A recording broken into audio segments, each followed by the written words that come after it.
السلام عليكم ورحمة الله وبركاته. على المودة والخير نلتقي وإياكم وسؤال فقهي. سؤالنا لهذا اليوم: ما حكم من تجشأ في حال الصوم؟ الجواب: علينا أولا أن نعرف معنى التجشؤ.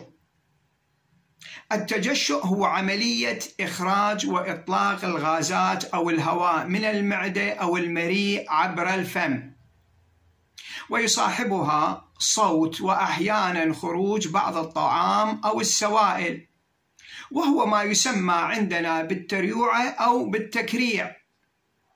فإذا تجشأ الصائم وخرج مع التجشؤ بعض الطعام وغيره، وابتلع الصائم الخارج بالتجشؤ من غير اختياره وإرادته ولم يتعمد ذلك، صح صومه، سواء وصل ذلك الخارج إلى فضاء الفم أو لم يصل.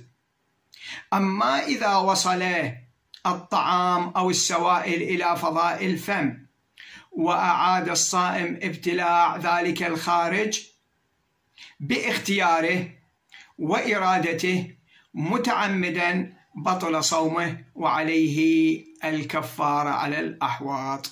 والحمد لله رب العالمين، وصلي يا رب على محمد وآله الطيبين الطاهرين.